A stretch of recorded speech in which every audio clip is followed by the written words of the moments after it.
Point of Impact podcast with Rick McDaniel. Thanks for joining us today. Get ready to be inspired and motivated to live a high-impact life. Now, here's Rick. Welcome to the Point of Impact podcast. I'm Rick McDaniel. Great to have you joining us again today. And we're continuing talking about relationships. And I got a good one for you today. Loving hard to love people. This is an important one, really important one. And I think it'll help a lot of folks. And I look forward to sharing with you. We're going to, just by the way, continue doing this for several more weeks because I just have more content that I'd like to share with you. So hope you've enjoyed what you've heard so far. And we're going to continue as we keep looking at different aspects of relationships and seeing if we can't help in any way possible. Let me just say a couple of things about some other stuff that is going on before we jump in. Easter, of course, is happening here on Sunday, and I'm going to have a special message, a brief message, kind of an extended devotion, about 6 minutes, called The Greatest Comeback of All Time. That'll be on the Pray app or pray.com. So if you want to hear something that is not a full-blown message or sermon, but really captures the essence of what Easter is all about, the greatest comeback of all time, you can listen to that on Easter Sunday on the Pray app or pray.com. And I hope you'll do that. I think it's going to be it's an interesting take on Easter from the perspective of a comeback and the greatest one of all time. And I really think you're going to enjoy it. I hope you have an opportunity to take advantage of it. So that's happening on Sunday, on Easter Sunday. Been doing a lot of recording of various things that I'm involved in, and I'll tell you more about that stuff. Just want you to know that the special promo code, the special 25% off of my devotional book, This is Living, Daily Inspiration to Live Your Faith, has been extended, so you can take advantage of that. It's 25 Inspire, all caps, 25 INSPIRE, 25 Inspire, all caps. Just go to Amazon, get the book, get to your checkout. There'll be a place to put the promo code in, put 25 Inspire in. You'll get 25% off, and you get a beautiful hardcover book with color pages inside for $13 and change. I mean, it's just a fantastic deal. And then you've got something to read every day for the next 100 days. Take you about 2.5 or 3 minutes to read, ideally each morning, and just really set the tone for your entire day. And I just really believe it can be enormously beneficial and helpful to you if you do it. And I also really believe how you choose to start your day predicts how the rest of your day is going to go. And if you start your day inspired, if you start your day with encouragement and challenge, then I think you're going to have a better day. And you can do that by reading one of the devotions, the readings, the meditations, whatever you want to call them, each day for 100 days. And there's 100 of them in the book. So I think it'd be a great deal. I mean, gosh, $13, it's, maybe go out to lunch if you're lucky for that much. And there you go. You've got it, and you've got something for the next 100 days. So I encourage you to take advantage of that special deal that is cooking right now. All right, let's jump in today. Well, just say also always appreciate reviews, 5-star ratings for the podcast. And if you've gotten the book, these things are really helpful on places like Apple and Amazon. They just really, they just encourage other people because you give them your insights and your input. So if you can take a moment to write a review or give a rating, that would be fantastic and definitely would be appreciated. Loving hard to love people. You know any hard to love people? You know any of those people? Any of those people in your life, like Ralph, who has to be the center of attention all the time, or Ellen, who's never had an unexpressed emotion, or George, who does not think before he speaks, or Alice, who talks behind your back? I mean, these are challenging folks to have in your life, and maybe you're related to them. Maybe these are people that you work with, but they're in all of our lives. There's absolutely no doubt about it. They are in all of our lives. People are hard to love because they're overly needy, because they have issues in their lives, because they have emotional immaturity. By the way, I always like, whenever I can, to drop this definition. I share it in many different ways. What does it mean to be emotionally mature? And it means that you can handle frustration and delay gratification. How's that for as simple a definition as you could ever have? Handle frustration and delay gratification. Emotional maturity in 5 words. When you're around people who can't handle frustration and can't delay gratification, they're going to be a challenge. There's just no way around it. Let's just drill down just a little bit more. Like, what are the reasons why? What are the reasons why? I spent my career working with people. I have literally ministered to thousands and thousands and thousands of people. I have counseled. I have had people work for me. I have had people in various volunteer roles. I mean, an enormous amount of people that I've come in contact with over a number of years. And I really, I've had a lot of experiences with this. This is not an episode you put together, after a few years. This is like a life's work and really just reflections on it. And I'm just really hoping that all this can turn around to be helpful to you. So how about these? Let's just start with this category: selfish, self-centered, thoughtless. That's it.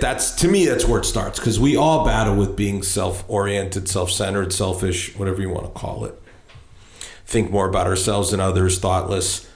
And when people are like that, then they're hard to love. They're hard to love. That's a fact. They are hard to love. What are some other reasons? Well, people have not received love, or they need so much love. It generally is tied to first. So through their formative years in their family of origin, for any number of factors that can, run the gamut from abandonment to parents that are just overly involved in their own lives and don't give to their children, to abuse.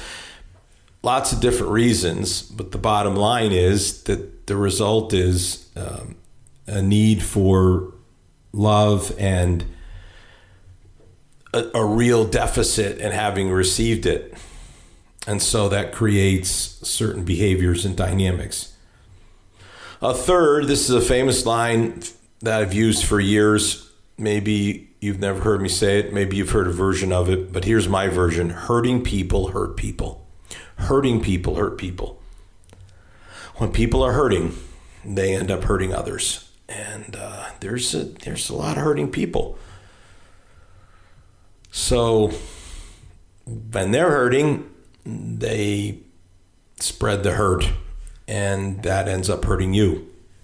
And that makes them difficult to love. And then the category of people that just go under negative, cynical, whatever terminology you want to use. I mean, they can find the one negative and 10 positives. I mean, it's like a gift, it's incredible. They're cynical about everything. That just, it's hard. It's especially hard if you're a positive person like me. I find that just enormously challenging because I don't really want to be around people like that. They're hard to love. There's people that, they just shut down. They just don't they don't feel, and because they don't feel, they're hard to love. So it's getting pretty daunting, huh? Just going through all this, like, man, Rick, I hope you got some help here, because this is really sounding tough. And I do. I mean, I absolutely positively do. So let's just begin here. Make allowances for faults, for, the faults of others, because all of us have our weaknesses and our faults. So it's not as if, those people, it's all of us. We are all in the human race. So we all are challenged by the reality that there are things about us that are not always great. People have quirks, idiosyncrasies, peculiarities, mannerisms, irritating habits. What do you want to call them? They're all of the above, including you and me. So we need to be patient with people, because people form those in any number of variety of ways, including some of the ways that I talked about earlier. It's just a part of how it looks. And it's just something that we have to be able to be understanding and be willing to make allowances for, in order, to get along, in order to be able to develop relationships. We're not looking for perfection. In my world of faith and church, we always talk about there's no perfect church, and if there was, it wouldn't be perfect after you joined it. Like, that's just the way it is. There's no perfect church, there's no perfect company, there's no perfect team, there's no perfect family. Perfection is beyond us. That is not what life is about. It is not about perfection. It can be about excellence, but excellence and perfection are two different things. Maybe I should do an episode on that. So sometimes we just need to overlook, others' faults. Now, I'm not talking about moral things, like morality that's different now. Someone does something immoral, then, that has to be dealt with. There has to be accountability for that. So I'm not saying, hey, whatever, just let everything go. But again, I'm talking about quirks, idiosyncrasies, peculiarities, mannerisms, various types of habits, which some of us may find, irritating. That's another thing. What somebody does may drive me crazy. It may not bother you. It may not bother you at all. I was just in the gym the other day, and there's signs all over, don't talk on your phone while you're working out. And then there's, this guy just talking away. It just drives me absolutely nuts. So maybe you can just go, oh, whatever, it's no big deal. Just put your headphones in. That's what my sons tell me to do, except I don't go to the gym with headphones. I know I'm like the weirdo, the only one who doesn't. That makes me peculiar, I suppose. But I just want to go there and have a workout. I've been going to gyms, for years, and there was no talking on phones. But this is sort of a new thing. But that may not bug you, So we all have our different things, and let me just give you a scripture. The book of Proverbs is just this great book of wisdom.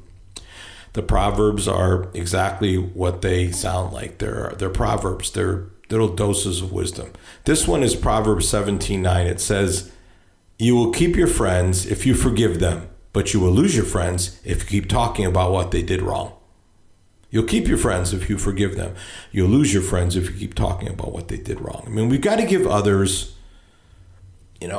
some slack. We've got to cut them some slack, because we need to be cut slack ourselves. And that's the thing about grace and mercy.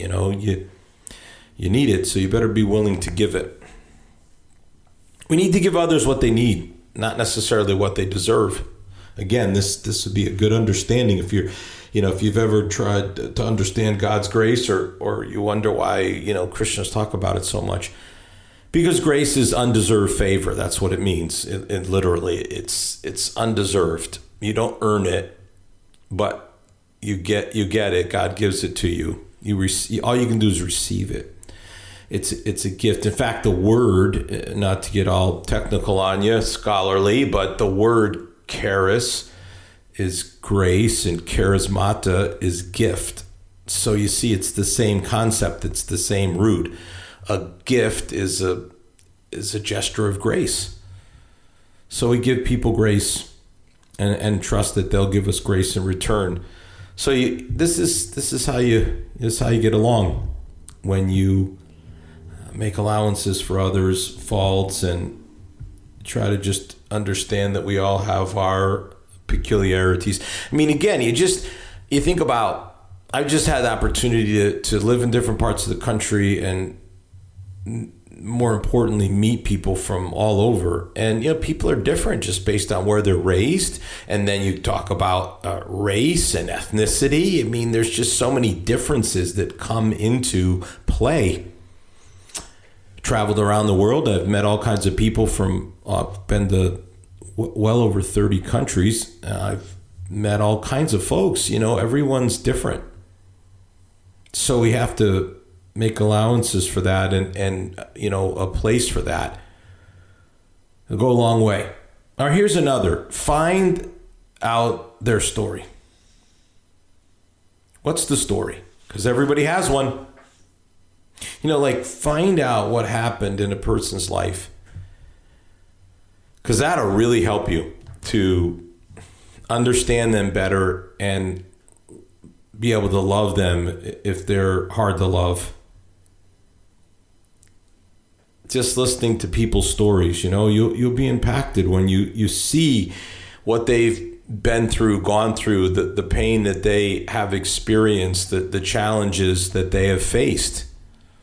Everybody, even the most successful people, have their disappointments, have their experiences that, just really are tough. And when you hear someone's story and you realize some of the things they've gone through, it just makes it easier for you to be able to love them the way that you should, because you understand them better and you have more empathy for them by understanding what they've gone through, what they've experienced. And again, I just telling you that sometimes, you're like, oh man, this person's tough to take, they seem to always have it together and always seem to win. And I'm telling you, I've been around plenty of winners in my life and success, and it is not in any way, shape, or form some sort of ticket out of pain and suffering. It just doesn't work that way. Everybody has it. We've got to love people as we find them instead of trying to make them different. We just have to accept them, understand where they're coming from, try to understand better. In many ways, love becomes an act of the will more than the heart. An act of the will more than the heart. When you talk about somebody that you're going to spend the rest of your life with, the heart is involved, yes. But you talk about people that you just relate to and have interactions with. It's many times it's just a matter of the heart, not a matter of the heart, but a matter of the will. You just have to just say, I'm going to try to understand them. I'm going to try to be patient with them. Those sorts of things that just need to happen. That you need to be able to put in the effort to try to understand them better. And by understanding them better, it goes just a long way toward things working the way that relationships are supposed to work. Take the time to find out somebody's story. Go out to lunch with them and just ask them. Most of the time, people are happy to tell you. It'll do a lot of good. All right, another, lower your expectations. And I chuckle as I say that because this is one that I need to do myself.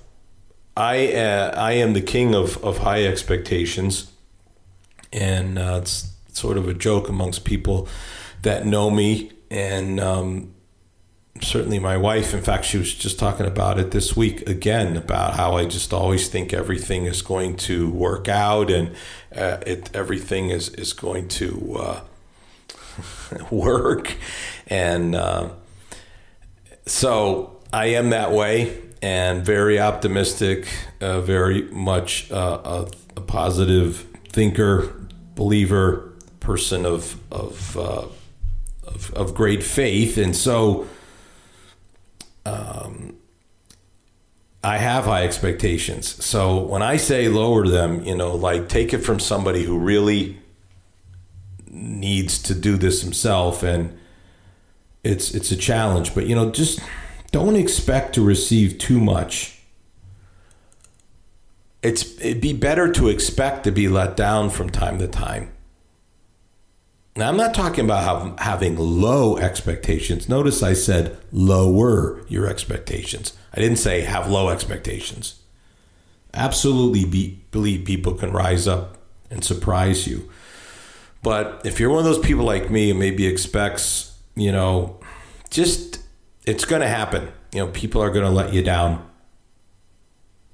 Here's another one. Don't expect a difficult person to suddenly change.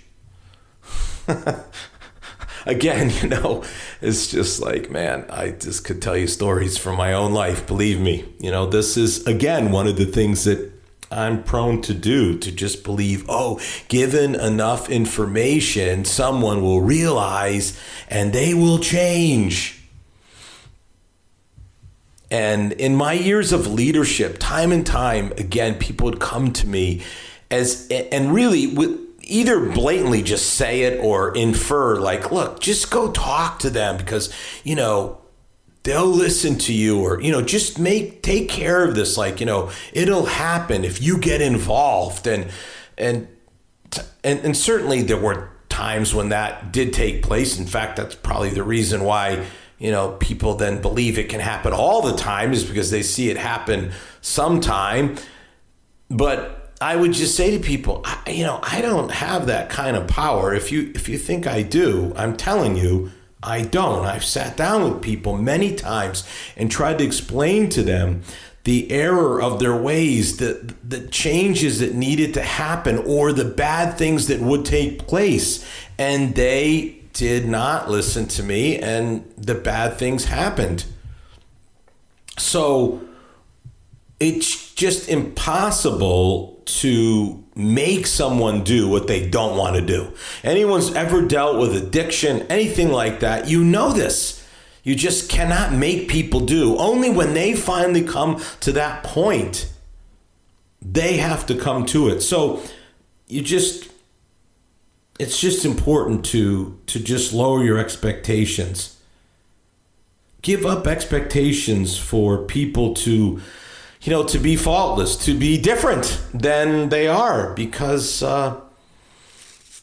again, over time, I've seen amazing things happen in people's lives. I have seen just some remarkable transformations. I mean it. If there's anyone you could ever talk to that could tell you stories of these remarkable transformations, I'm your guy. But having said that, I can tell you that there are still many times where it just doesn't happen. And it certainly, let me just say this, doesn't happen quickly or as quick as you think it should happen. Again, talking about myself, I would like to see things happen fairly quickly, and that's not necessarily the case. So just keep that in mind. It'll really, really help. And then just look for ways that you can express love to people. Instead of thinking only, okay, how can I tolerate this person? How can I understand this person? How can I just deal with their quirks and their idiosyncrasies and their peculiarities? But, how can I show this person that I care about them? What can I do to show them love? What bridges can be built? What gifts can be offered? What words can be spoken? What presence can you have in their life? Some people really, they're just testing you to see if you'll stick around because they've been abandoned so many times. And you're just there. Steady Eddie, you're there. And what happens is eventually they realize that you're a trustworthy person, that you're not going to bail on them. And then some radical things can happen in their lives, some amazing transformations. Because when somebody who's been hurt and let down time and time again finally meets somebody who really sticks with them and cares for them, it changes them. It really does. And I would say pray for people. In my life, when I've run into some really difficult people to deal with, I always find the best thing I can do initially is to just pray for them. And it isn't just like, God change them, God straighten them out. Those are the sort of prayers you pray. But what happens is you pray for somebody, you can't help but change how you feel about them because you're really talking to God about them. And so you start to feel differently about them yourself. And so sometimes the changes, you're like, oh, God really did that, and maybe God did do it, but maybe some of that was that you acted different, and the acting differently was part of the change as well. This concept of the extra mile comes from the Bible when Jesus said, hey, if someone asks you to go 1 mile, go with them another. Might not use the word mile, but you know what I mean. And there's something about that that's really, really powerful with the relationship where you just say, I'm just not going to give up on this person. I'm going to go the extra mile. There's no traffic jam on the extra mile. Not a lot of people travel it. But if you'll travel it, you'd be amazed what can happen. Because you just stick with somebody and, it changes. It changes them. It changes you. It changes the relationship. It changes the dynamic. And it just takes the willingness to be able to do that. I don't know if you've ever watched the movie Awakenings, but it was first a book. A British-born, a New York neurologist named Oliver Sacks was working in a Bronx mental hospital.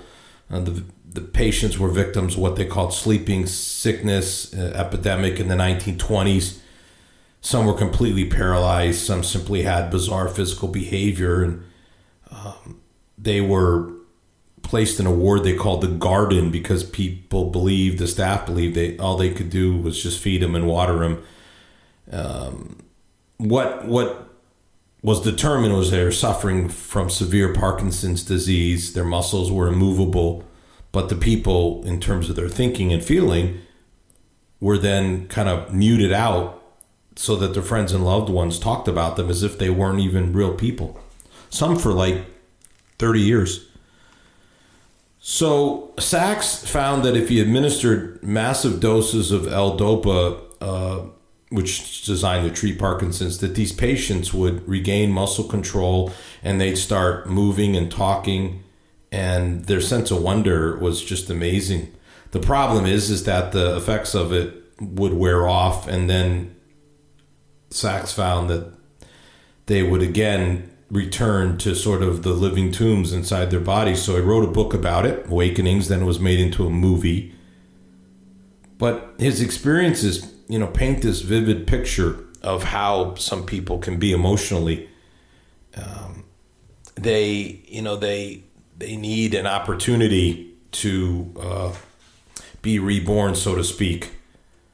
They're buried inside of them. And so we really need to connect with people so that they might be able to come alive again emotionally. So it's not the easiest thing by any means, but it can absolutely be worth it. Relationships are valuable, and God puts people in your life for a reason. Try to love them. Use some of these principles and see what happens. I hope you will.